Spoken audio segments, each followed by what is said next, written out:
Coucou tout le monde, j'espère que vous allez bien. Aujourd'hui, nous nous retrouvons pour la chronique. Je réponds à vos questions.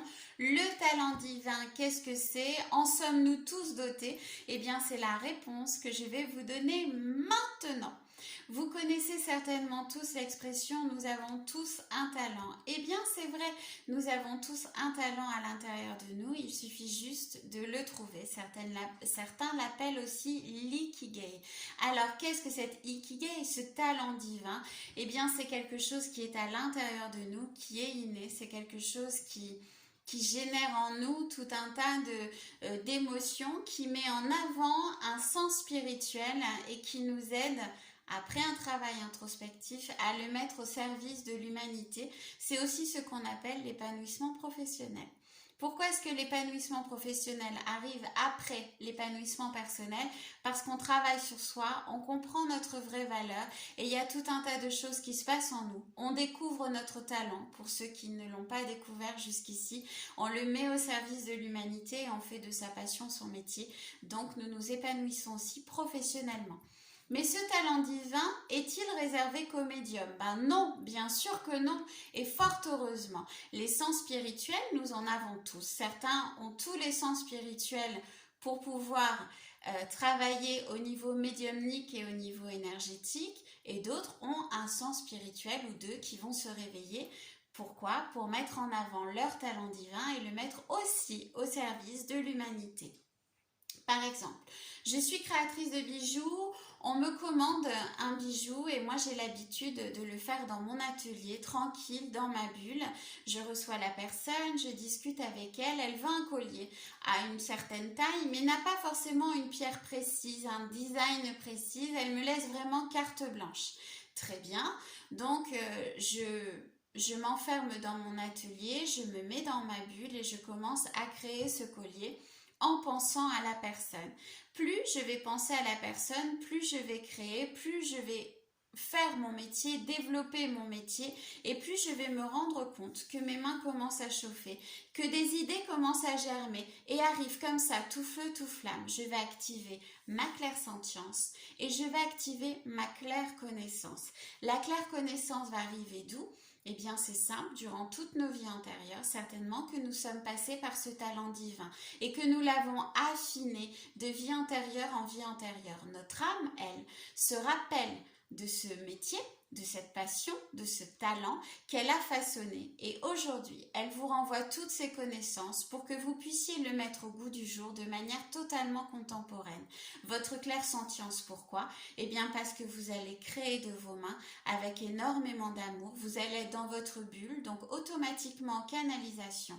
Et vos deux sens spirituels essentiels pour mettre en avant votre talent divin vont être totalement en connexion et au travail et vont vous aider à créer pour cette personne le bijou finalement qui lui ressemble le plus. Ça marche pour tous les métiers, pour toutes les passions. Ça peut être un musicien qui bizarrement dans cette vie-là n'a jamais appris le solfège et qui d'un coup va se mettre au piano et va jouer quelque chose de totalement mélodieux, mais en fait il n'aura jamais appris le solfège, il ne sait pas pourquoi, il va taper, il va travailler à l'oreille. Clairaudience et claire connaissance. Sa claire audience va se mettre en action, sa claire connaissance, parce que dans toutes les autres vies, il a appris à jouer du piano. Et sa claire audience, parce qu'il va se rappeler des bruits et il va écouter. Sa claire sentience par rapport aux mains. Ça fait pas de lui un médium, mais ça fait de lui un être en totale canalisation, avec 3 sens spirituels totalement ouverts, pour mettre en place son talent divin au service de l'humanité, c'est-à-dire aux gens qui vont pouvoir l'écouter. Certains auront travaillé sur eux, vont en faire un métier et vont avoir énormément de succès. Pourquoi? Parce qu'ils vont faire tout ça avec amour et parce que ça va être totalement inné et parce qu'ils vont savoir se servir des sens spirituels qui sont en éveil. Et ce sont des gens qui arrivent à entrer dans leur bulle, ce sont des gens qui arrivent à méditer, quoi qu'il en soit, à partir du moment où vous êtes dans une bulle, vous êtes en train de méditer. Mais ça ne fait pas d'eux les futurs guérisseurs de demain. Ça fait d'eux les futurs guérisseurs d'âme par rapport à leur musique, par rapport aux bijoux qu'ils créent, par rapport aux meubles qu'ils vont faire, par rapport aux médicaments qu'ils vont inventer, par rapport aux personnes qui vont sauver s'ils sont médecins, par rapport à ceux qui vont créer au niveau du recyclage pour l'environnement, par rapport, et ça peut toucher mais tous les métiers, tous les talents possibles et imaginables.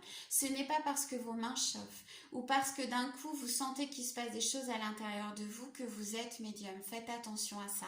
Mais par contre, oui, vous avez un talent divin et oui, vous êtes doté certainement de claire connaissance, de claire sentience, de claire audience et vous allez mettre tous ces sens spirituels en étant en totale canalisation pour votre créativité, pour créer, et vous allez les mettre au service de l'humanité parce que vous allez créer quelque chose de beau, quelque chose qui reflète, et vous allez être rémunéré pour ça, donc vous allez pouvoir en faire votre métier. Ça, c'est le talent divin, ça, c'est l'ikigai, et c'est ce qui fait votre épanouissement personnel et votre épanouissement professionnel.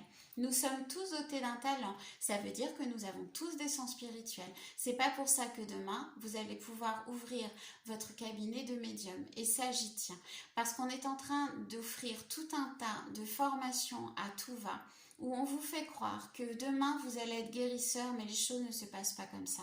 Déjà, un guérisseur ne guérit pas une maladie. Un guérisseur aide une personne à se battre contre une maladie et l'aide aussi à se révéler elle-même pour que la maladie ne puisse pas gagner du terrain et que le traitement conventionnel obligatoire va être là pour l'amplifier et l'aider au niveau énergétique. Faites attention à ça.